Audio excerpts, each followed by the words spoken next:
happy little games.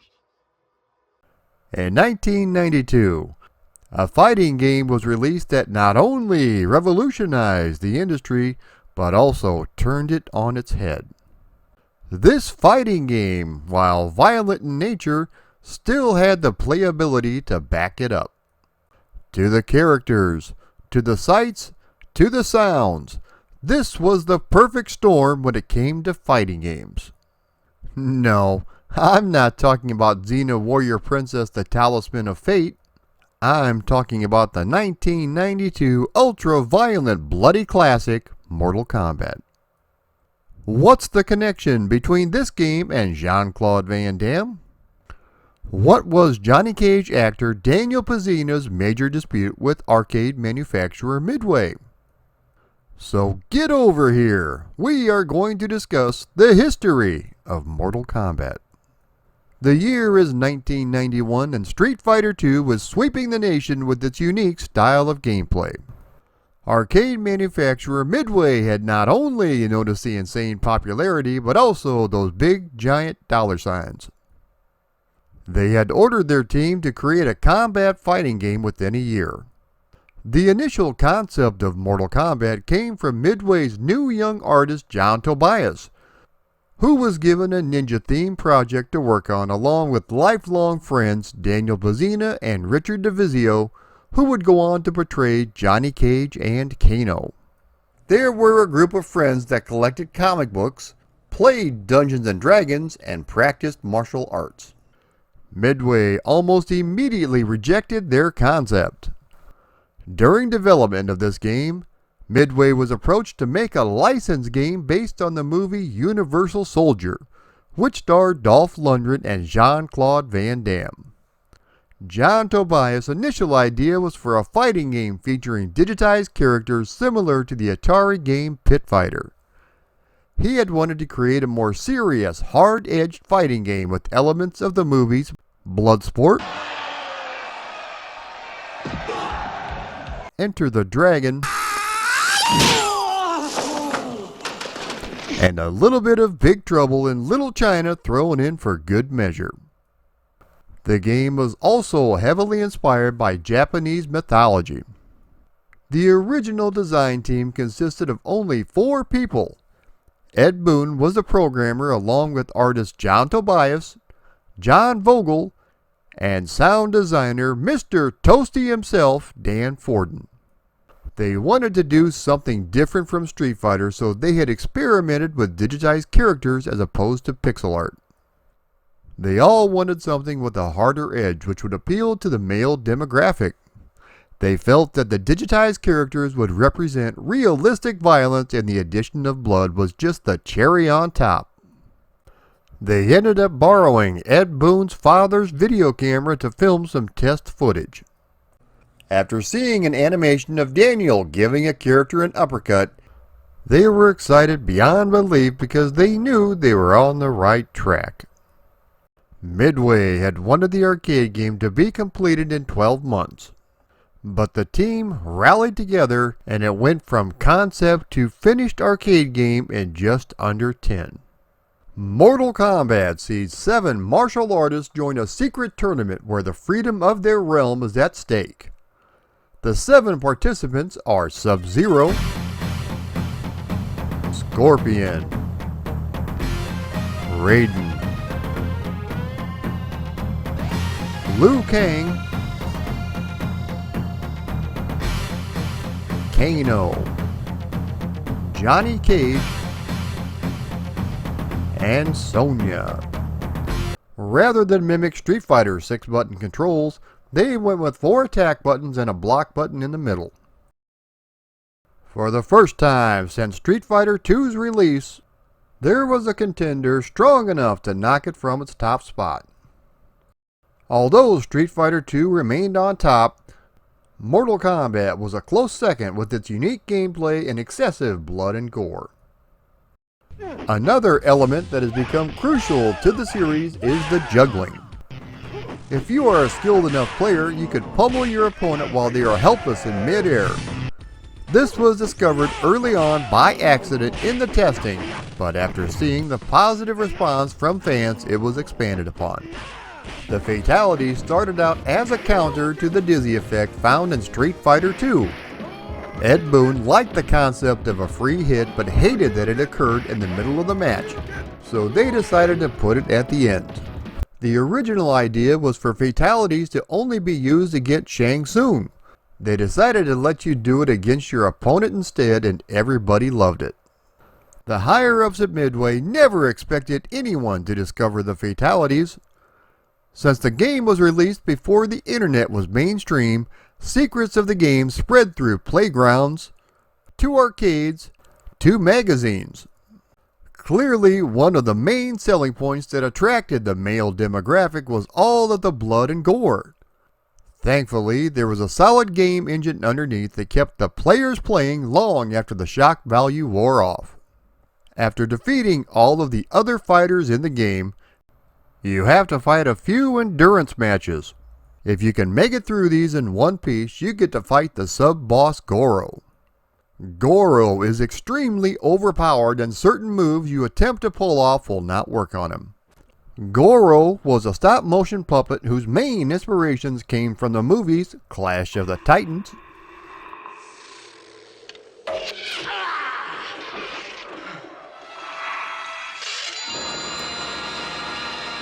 and Jason and the Argonauts.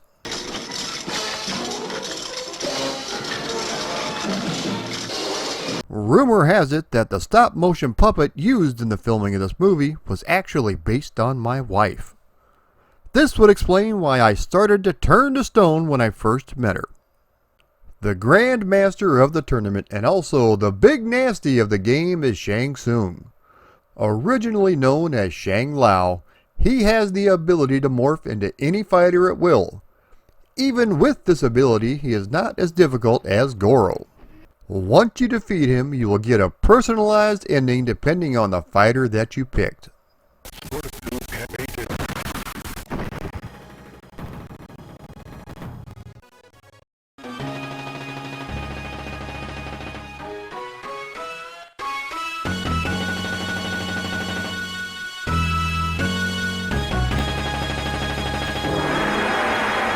The 7 arenas that you fight in are Warrior Shrine,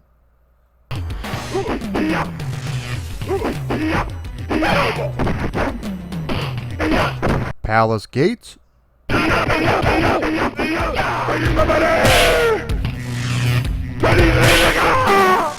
Goro's Lair,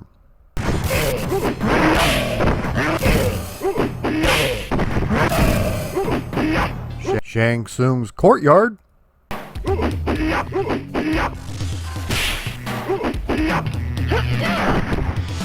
Shang Tsung's Throne Room,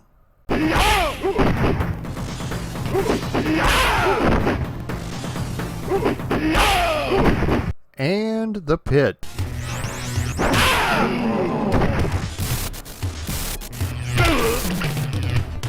Speaking of the Pit, the very first stage fatality was introduced here, in which you can uppercut your opponent off the bridge and down onto the spikes below. The fatalities are not the only secret in the game. Every 6th match on the pit stage, you will notice silhouettes flying in front of the moon. If you can defeat your opponent twice without taking any damage and perform a fatality all without using the block button, you get the chance to fight Reptile. The character was initially conceived as a cooler version of Scorpion, but was not made a playable character until Mortal Kombat 2. At the bottom of the pit stage, if you look closely, you can see the heads of Ed Boon and John Tobias impaled on the spikes. Contrary to popular belief, this was not the first gory one-on-one fighting game. That distinction would have to go to Palace Software's Barbarian, the Ultimate Warrior. I had this game on my Amiga, and I was pretty shocked when I saw the head decapitation move for the first time. It also had the distinction of having one fine honey on the cover. By the way, her name is Maria Whitaker. Hubba hubba. After every third battle, the Test Your Might minigame occurs. This consists of your player standing above one of 5 blocks of increasing difficulty. You have to hammer multiple buttons until the gauge next to your character reaches a certain point. You then have to press the block button to strike. You start off on wood, then move up to stone, steel, ruby, and diamond. Initially, they were trying to get the license for the movie Bloodsport and wanted Van Damme to star in the game. A deal could not be reached, but instead they paid tribute to the action star in the form of Johnny Cage. Jean-Claude and Johnny Cage both have the same initials. You can even do the dreaded Nut Punch of Doom, which is similar to what Van Damme did in the movie Bloodsport. As I mentioned, the game was inspired by the movie Big Trouble in Little China, with the character of Raiden being a direct ripoff of the character Lightning, right down to the type of hat that he wears.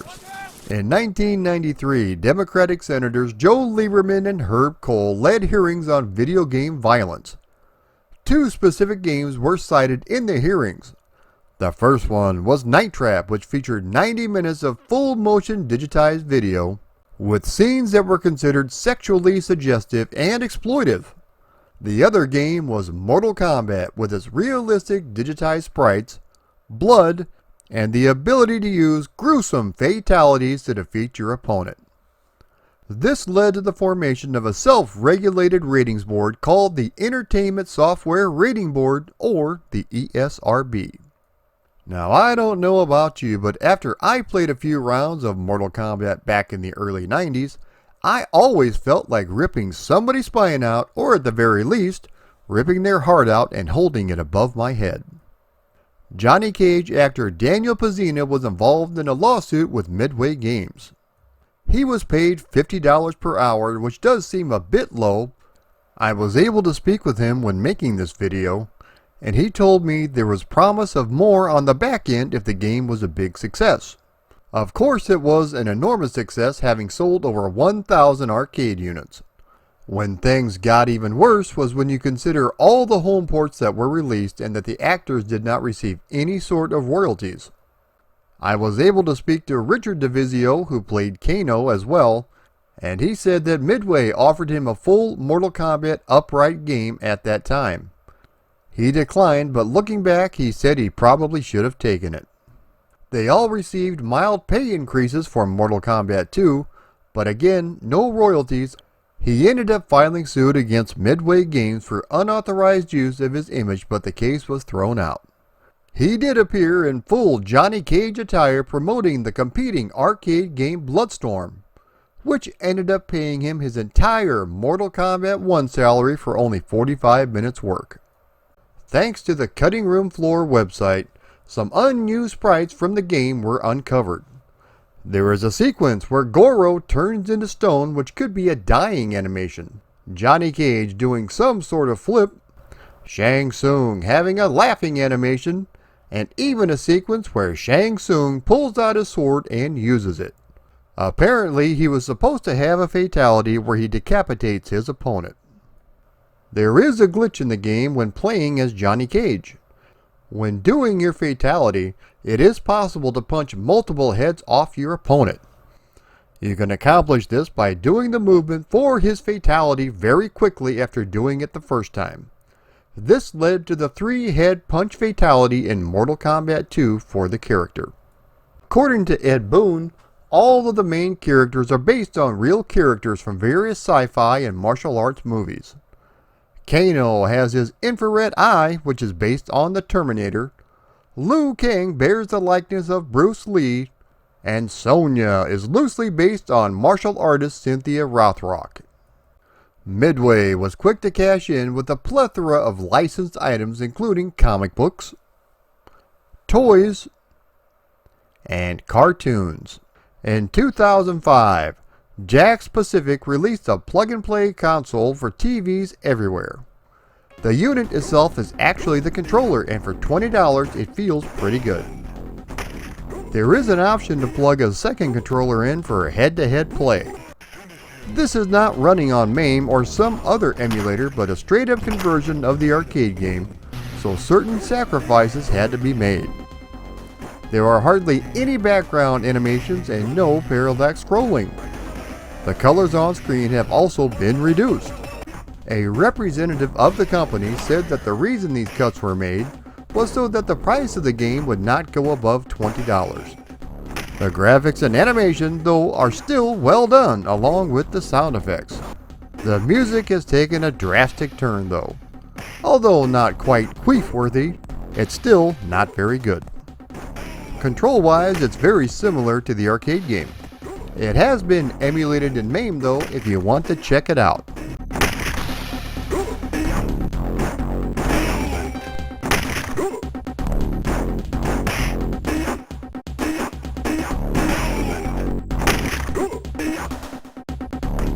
In 2011, the Mortal Kombat Arcade Collection was released on PlayStation Network, Xbox Live, and also Steam. This is a compilation of the original 3 Mortal Kombat arcade games all running under emulation. So basically, they are arcade perfect. The coolest licensed item that I've seen has to be from manufacturer Arcade 1-Up. Who would have thought that in this day and age you could walk into Walmart and walk out with a miniature arcade cabinet of Mortal Kombat for under $300. This includes the original Mortal Kombat, Mortal Kombat 2, and Mortal Kombat 3. These are all running under emulation, so if it's the arcade experience you're looking for, then this is it. I haven't been able to test one of these myself, but it does look fantastic. They said it couldn't be done. They said it wasn't possible. But in 1995, we finally got a good video game movie adaptation. After seeing the lackluster success of movies such as Super Mario Bros. And Street Fighter II, Mortal Kombat was released into theaters. Following the storyline for the video game, the movie features all of the characters from the original arcade game. The movie features a lot of action, but the problem is, New Line Cinema wanted a PG-13 rating, so most of the blood and almost all of the fatalities are not included. Still though, it's a good little action flick and leaps and bounds above their previous video game adaptation. They also released a sequel titled Mortal Kombat Annihilation, which was absolutely stinky. Mother, you're alive. Too bad you will die. As long as the portal remains open, your world becomes my world. A brand new reboot titled Mortal Kombat was unleashed into theaters in 2021. Instead of the first 2 movies' PG-13 rating, this was rated R due to the excessive blood and violence. You know what that means. We finally get fatalities on the big screen. The critics absolutely hated this, but if you were a Mortal Kombat fan, this was pretty much everything you could ask for. According to the director, he envisioned this as the first part of a trilogy. I absolutely loved this movie and can't wait for the sequel. This made a boat ton of money, so I'm sure we will be getting one. Kano's biggest claim to fame has to be his memorable cameo in the movie Wreck-It Ralph. Although the character is listed as Cyborg in the credits, there was never any doubt that this was everybody's favorite one-eyed assassin, especially after he ripped out that zombie's heart. Acclaim snatched up the home ports and set aside September 13th, 1993 as the release date. It was dubbed Mortal Monday and led to this classic TV commercial.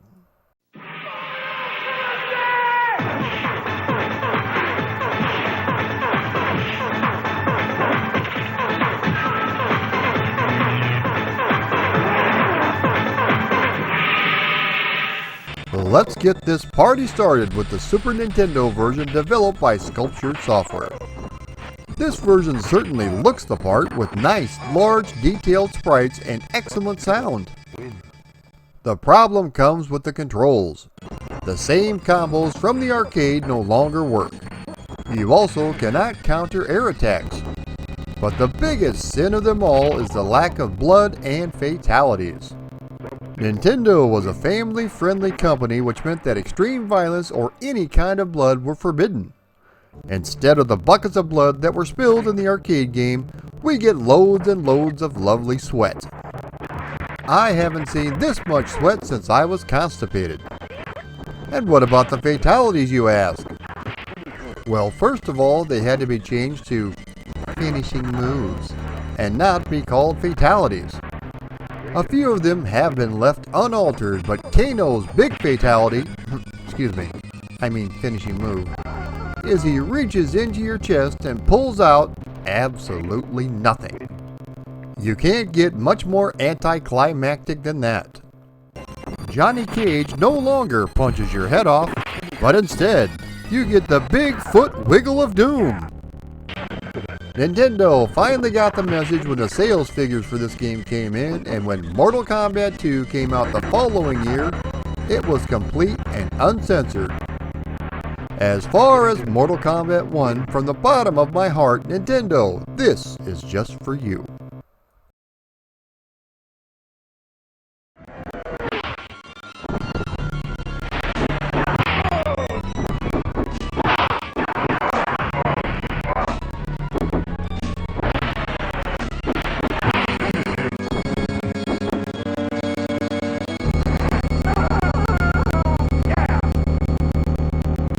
The Sega Master System is up next.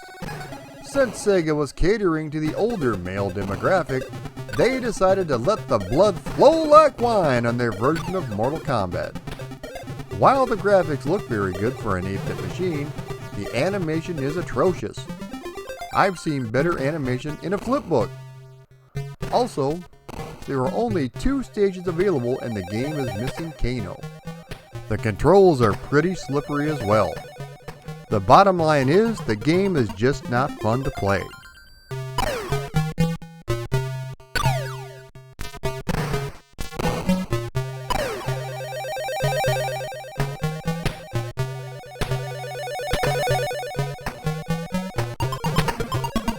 The Game Boy version is up next, and honestly, it's pretty bad.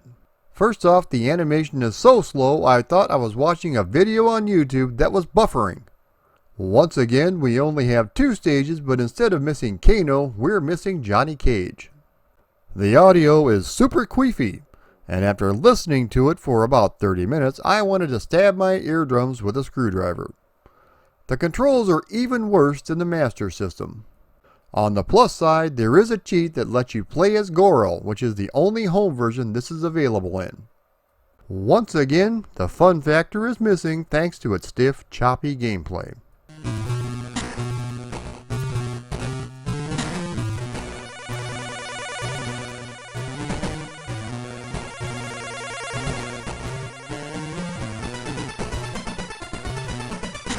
The Sega Genesis version is up next. This was developed by Probe Software and it really shows. Thanks to a blood code, this game was uncensored. The problem though lies with the sound and graphics. It's missing a lot of the voice samples and the graphics are very grainy compared to the Super Nintendo. While it does lack in the audio and visual department, it's more than made up in the gameplay. You can get by with a standard 3-button controller, but it's best to pick up the 6-button pad. The controls are spot on despite the limited animation. It does feel like you are playing the arcade game, which is what counts.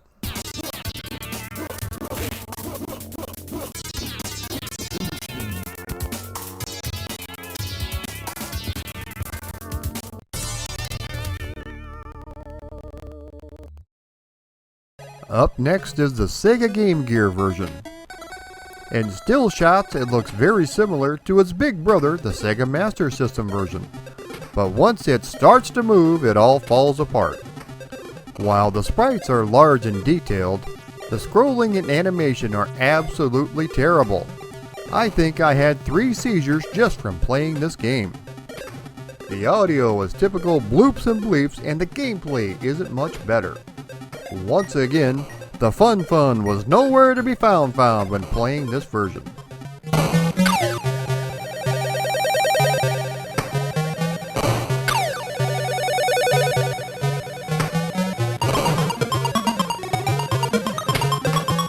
The Amiga version is up next, and despite only having one fire button, it does play pretty good. This is a port of the Genesis version, but the graphics do look a bit cleaner. The speed of the gameplay is nice along with the animation. Plus, better sound and music makes this a very good conversion. Somehow, they were able to squeeze everything onto 2 floppies.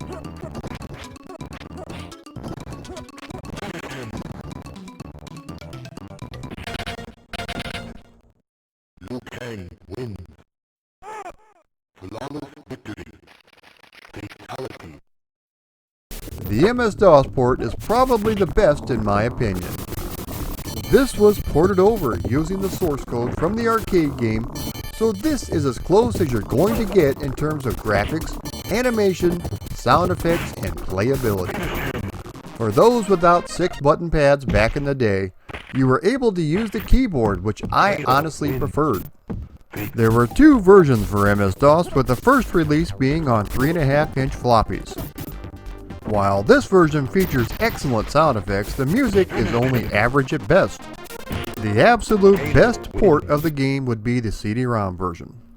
The major addition of CD audio puts this version in a class by itself.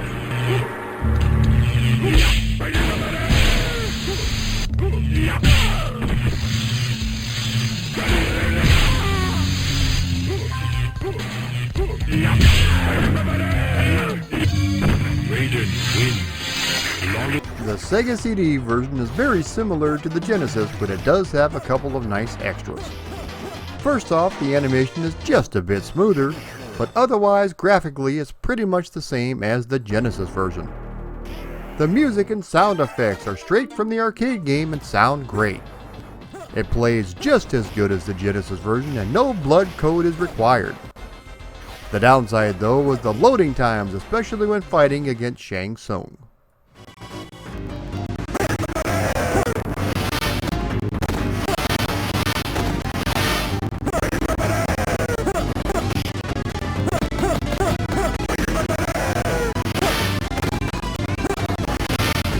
Since the game's inception, there have been countless sequels and spin-offs with no signs of slowing down anytime soon.